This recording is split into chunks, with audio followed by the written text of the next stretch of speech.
pinura yung video na yan. Nabasa niyo na ba yung post ni attorney? Ay, hindi to. Wait lang. Ayusin natin. Aha. Ayusin natin. Hindi to.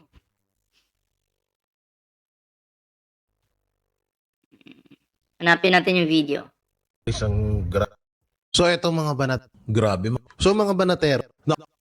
Taking yung... Nasa sasakyan sila. Ito.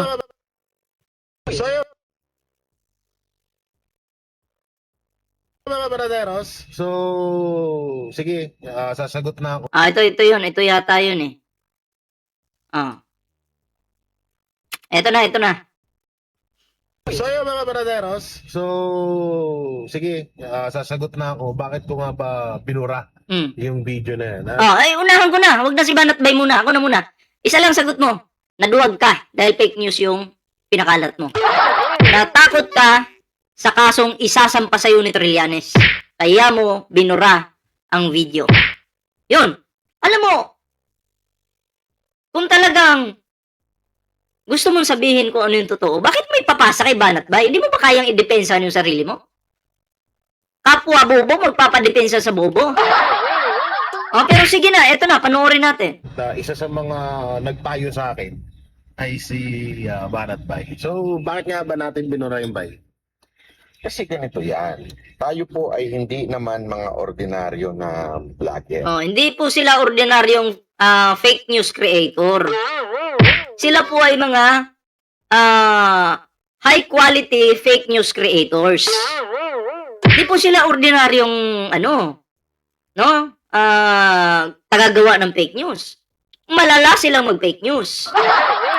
Kaya pag nag-fake news sila at alam nilang kakasuhan sila, magbubura. Diba? Ay, grabe ka naman sa alien. Sa bagay, mga mukha namang alien.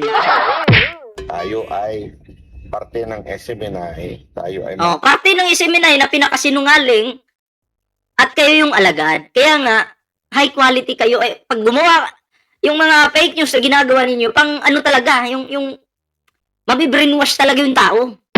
Diba? mga profesional na anchor din ng SMNI. Professional na sinungaling. Yeah? So, bilang isang profesional, dapat lagi mong hihingin ang panig ng kabila. Hindi pwedeng iisang opinion lang ang ibibigay mo. Yan ang lagi namin paulit-ulit. Pero, kapag ang nasa media kasi, pag nagbalita ka, hindi mo ididiin yung isang tao. Dapat gigitna ka lang. Pero yung ginagawa ninyo, always pag-atake sa administrasyon ni PBBM. Hindi ganyan ang gawain ng isang media. Ang gawain ng isang media ay ipalabas kung ano yung nangyayari sa ating bansa at hayaan ang mga tao na husgahan ang isang politiko. Hindi kayo yung husga, tanga. Diba? Mga Pilipino, ang husga at titingin kung sino ba talaga yung magnanakaw, makasalanan. Hindi kayo. Pero sa ginagawa ninyo, one-sided kayo, mga hindot na hinayo pa kayo.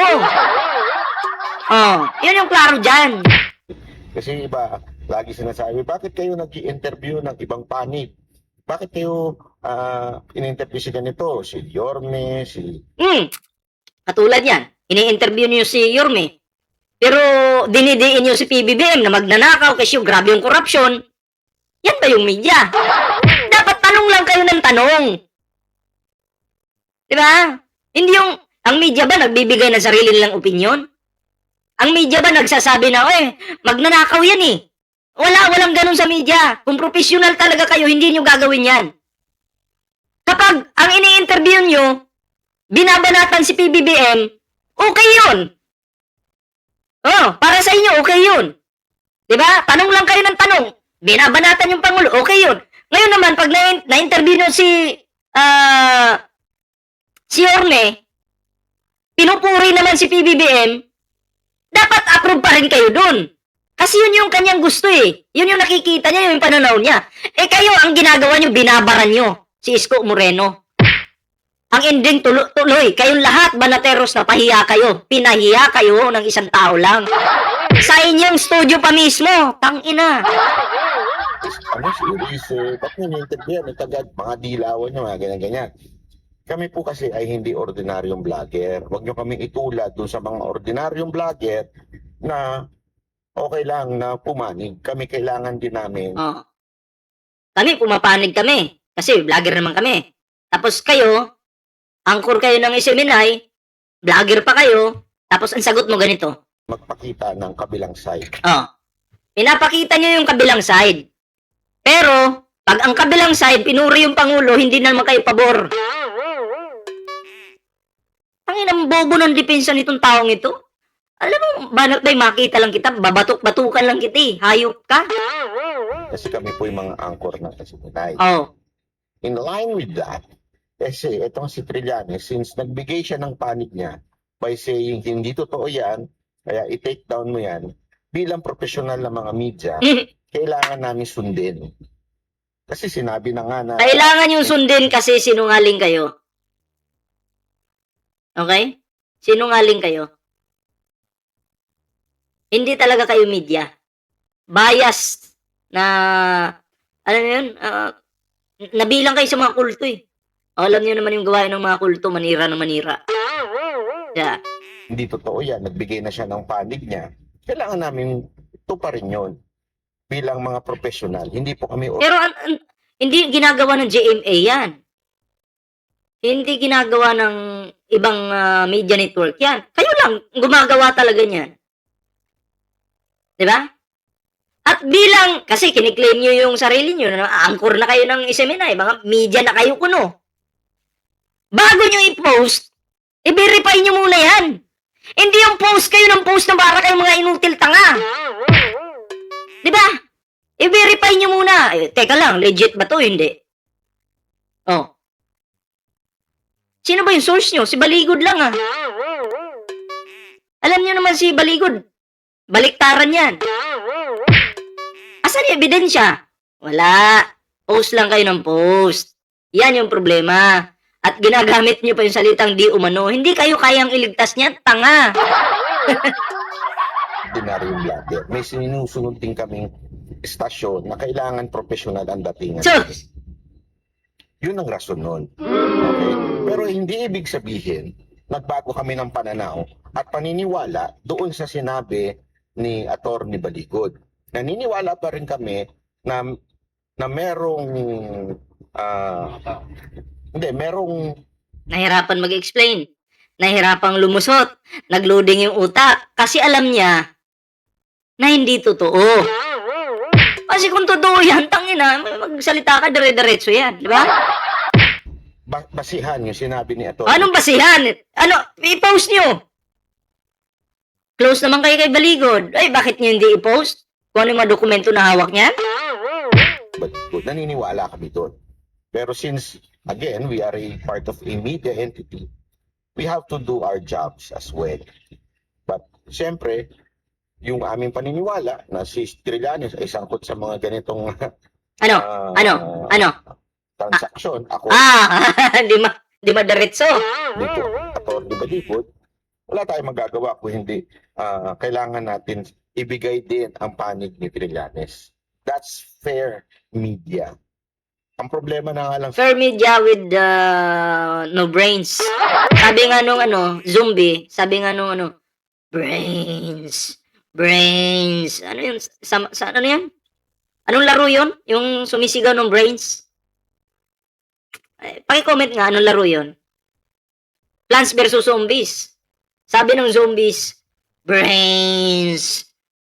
Kasi ang kakainin nila utak utak ng tao. Brains. Nung nadaanan yung DDS, mga banateros na DDS, yung zombie, dinaanan lang din sila ng zombie. Sigaw pa rin yung zombie ng brains. Hindi po kinain yung utak nila kasi wala naman po sila nun. Ang hinahanap ng zombie, yung utak. Wala kayo nun kaya dinaanan lang. sa atin baligtad. Kung sino pa yung mga vlogger na naging media, tumusunod sa professional na panuntunan. Pero yung mga media natin na naging vlogger, hindi na nila sinusunod dyan. Nagbabalita na sila. Tapos kahit sobrang binabawi na, halimbawa yung kay Marcoleta, ilang beses na sinabi na hindi niya sinabi ito, yung regarding doon sa West Philippine Sea, Di ba ilang beses sinabi yun? Tanga talaga. Tanga. Hindi ibinalita yun ng media. Ganong katarantado na ang mga mainstream media natin. Hindi binalita ng media. Tangina, hindi binalita ng media. Mga vlogger nga, kinalat nga yan eh. Kinontra nga si Marcoleta dyan eh. Tanga. Sila sumusunod sa fairness. Hindi na sila sumusunod. Ang media kasi, hindi mo pwedeng utusan yan. May kanya-kanya silang balita. 'Di ba? May kanya-kanya. Kung ano yung pinaka-importante, yun yung ilalabas. 'Di ba? Kung ano yung pinaka-importante, yun talaga yung ilalabas. Ngayon, yung sinasabi ni Marcoleta na ipamigay na yung pag-aari ng Pilipinas, binalita nga ng media yun eh. 'Di ba? Pamigay na natin yan. Oh, ang daming umalma nun dahil lumabas sa mainstream media. Oh, 'di ba? Klaro, banat bay. Tanga ka. Sa pagiging professional. Yun ang naintindihan, no? Ang gulo-gulo ng sombrero ko, ha?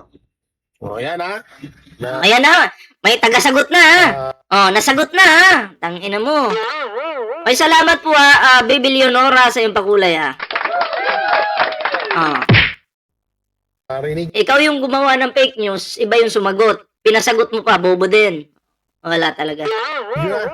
So, maliwanag naman. Siguro, hindi naman na rin kayo tanga, no?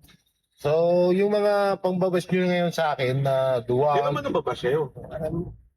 mga tiga Oh, balik natin. Si Chris Ulo, yung kaibigan mo. Bobo ka daw, sabi ni Chris Ulo. Oh. Sino ba man nagbabash? sa akin na duwa, nababas sa'yo. mga tiga, pag kinilik mo yung yung profile, tiga India, meron tiga Tanga! Uy! Pansinin mo naman yung mga BBM vloggers. Binabanatan ka. Taga-India ba yung mga yan? Pinapalabas talaga nila ng mga dami account yung nambabasa kanya eh. Diba? Ang dami-dami! Pangalanan mo kung sino yung nambabasa sa'yo kasi bobo ka. Huwag yung mga taga-India, hindi ka papalagan yan. Kasi yung pinapalabas niya, dami account ng mga Pinoy din yung gumagawa. Tapos mga profile taga-India, parang ano tawag dito? Parang kulto dito sa Facebook, ganon. Pero hindi mo ba nakikita, halos lahat ng BBM vloggers binanatang ka dahil bobo ka. Tanga talaga. Hindi niya masabi. Nahihiya ka ba? Italy. Yung bilang ba yung mga yan? Wala. Mga lang. Baka inutusan na ni Trillanes yan. Ewan natin. Tamo? Yan ba yung kiniklaim nyo na nasa katotohanan kayo, media, tapos magtatanong kayo ng ganyan?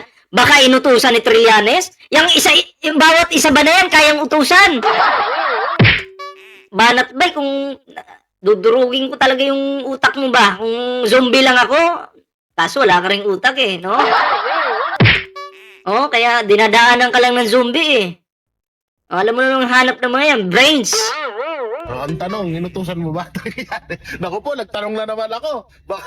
Baka ipabura na naman to. So, ayan na natin magtanong, no? Mahirap magtanong. Oo, no? At kapag nagtatanong ka, pinapabura. So, hindi ka duwagan yun, no? At talagang yun naman talaga yung dapat na kailangan. Ang hirap kasi ngayon sa ibang mainstream media, hindi nyo nakikitaan ng ganyan yung ibang mga dating anchor or journalist na naging vlogger. Katulad na lang, halimbawa si Tutot. Hindi ko na lang, ayoko na muna magpangalan. Pero may mga ganyan mga anchor na alam niyo yun, na hindi sumusunod sa tamang patakaran. So may kasi may pinapangalagaan kaming pangalan. Ang may pangalan ba kayo? Anong pangalan mo? Yung isang J. Guevara ng rape ng minor de edad? Tangina talaga. Dapat dito putulan ng itlog eh. Itlog na lang po yung putulan para madala. Tsaka hindi naman masama, hindi naman akong video, nagtanong lang ako dun. Kaya ewan ko ba. So gustuhan niya yon. So take note, hindi daw masama yung video, nagtanong lang daw siya. Kaya sinunod ko na lang. So para tapos na. Hindi na siya magalit. Okay? Okay. So, anong sabi niya dito? Kaya sinunod ko na lang. So para Eto. pangalagaan kaming pangalan. Tsaka hindi naman masama yung ginawa kong video. Nagtanong lang ako O, doon. nagtanong lang daw po siya sa video. So, tingnan nga natin kung siya ay nagtanong. Okay? Ito po yung video. O, panoorin nga po natin kung siya ay nagtanong.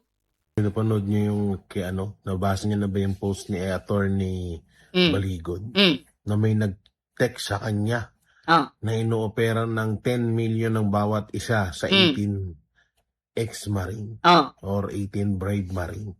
Or tinatawag ng mga ulupong na 18 kargador daw. Mm. Tanginang yan. At di umano, Di umano. ito ay si Trillanes. Oh, hindi pagtatanong yun. Gumamit ka lang ng di umano, tas tinukoy mo agad, tinuro mo si Trillanes. Diba, sinungaling ang hayop? Nagtanong lang daw. Oh, alin may kayo po ba, may nakita po ba kayong pagtatanong dito? Oh, nasa China ka baluga, chingchancho ka para pumuti. Oh, wag yung itlog. Walang makain si Roque pag uwi. Oh, nakakaya kayo, nalaman ng taong bayan, talagang fake news kayo. Sino pagtatanong dyan? Tuloy pa natin. Ayon doon sa post, hindi ayon sa akin. Oh. Na minarites mo rin at nagturo ka rin. Dahil nakakita ka ng post, nagturo ka rin, tinuro mo rin si Trillanes. Okay? Hindi ka nagtanong. Nawing ko lang. So, grabe no. Ang tanong dito, Ano tanong? saan sila kumukuha ng pera? Oh. At totoo ba to? Oh, yung pera yung tinatanong mo. Oh. Diba? Hindi ko sinasabing hindi ko pinapaniwalaan si Attorney Baligod. Oh, naniniwala ka kay Baligod. Ginagawa mong dinidiin mo si Trillanes dito kasi doon ka naniniwala eh. Oh. No? Pero hindi niya naman ilalabas to kasi lawyer yan. Hindi niya naman ilalabas yan kung hindi totoo yan. Alam? Oh. Eh bakit yung kay ano nun? Sino nga yung nilabas niya dati? Kay Senator Meriam. Nilabas niya tapos binawi. Nung ipapadisbar na siya, biglang bawi. O si Kiko Pangilinan, nakatanggap daw ng maleta. Tapos ngayon binawi na naman. Partida, lawyer yan. Tarantado kang putang ina mo ka. Oh. May makakasuhan siya, di ba? So kaya niya nilalabas yan. Una-una, alam niya yung batas. At alam niyang may ebidensya siyang hawak. Diba? So kung halimbawang si Trillanes nga yan, bakit kaya ayaw imbestigahan? Diba? Eh, shoutout kay Boying Remulla at kay Attorney Director Matibag. Baka pwede niyong imbestigahan at dyan sa Senado na rin. Diba? Yung Gatchalian Black, magpakitang gilas kayo. Simula nung naging Senate President na si Gatchalian, nawala na yung threat dyan. Nawala na rin yung ingay nyo. Ano na nangyari? Baka pwede nyo na maimbestigahan to. O, sino ba yung si Tulfo, Erwin Tulfo? Hindi ko na pahabain yan mga pre, kasi basta at least ito yung video na binura niya. Yan, kasi alam niya, nagsinungaling siya dyan. Guilty siya dito. Ito po yung video na pinabura ni Sentry. Diba? Yan po yun. So, binura niya. Masunurin naman palang hayop. Oh.